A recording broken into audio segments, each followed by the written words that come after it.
कपिलेश्वर मंदिर रे शोभा पाउछि विश्वर सर्वबृहत अर्धनारीश्वर मूर्ति।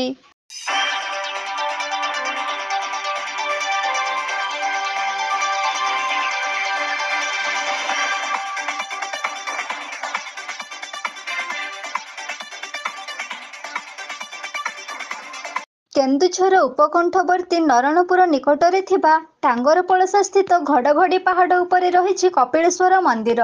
भारतीय रेलबाई कड़े विराट धला पत्थर चट्टाणर प्राकृतिक सौंदर्य मध्य विभिन्न देवादेवी एठारे पूजा पाउथिले मध्य कपिलेश्वर सर्वोत्तम।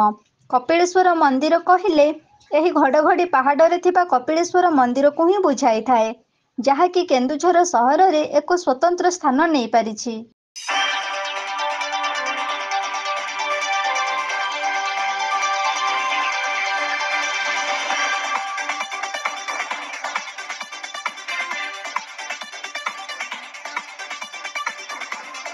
सेही कपिलेश्वर मंदिर बेढ़ारे रहिछि विश्वर सर्वबृहत अर्धनारीश्वर मूर्ति।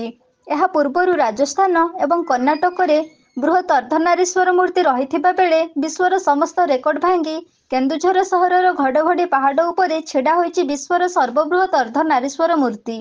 मंदिर फाटक देई पशिला बेले एही दीर्घकाय मूर्ति रहिथिबा जोगु भक्तंक प्रथम नजर मूर्ति आड़कू चली जाइथाए।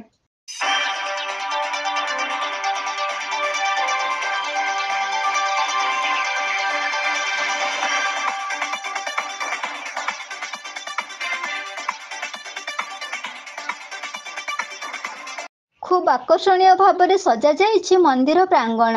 प्रवेश पथरे पशिगला परे मन भितरे खेली जाए भक्ति और विश्वासर लहरी। सौंदर्यर गंताघर पालटि जाइछि घड़घड़ी पहाड़। रंग बेरंगर फूल गछर संभार को दृष्टि पड़गले जना जाए यह एक आकर्षणीय पार्क।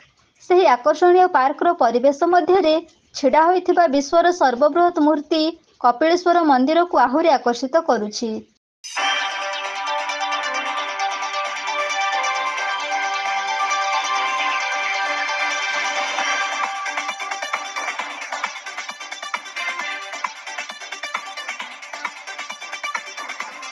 प्रतिदिन एठारे भिड़ लगी थाए।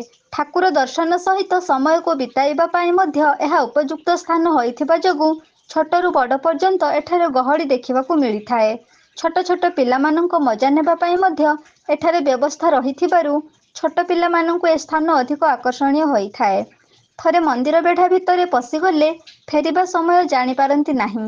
एही घड़घड़ी पहाड़ उपरे थिबा कपिलेश्वर मंदिर बेढ़ारे थिबा विश्वर सर्वबृहत अर्धनारीश्वर मूर्ति एबे केन्दुझर रे गर्व आनी देइछि।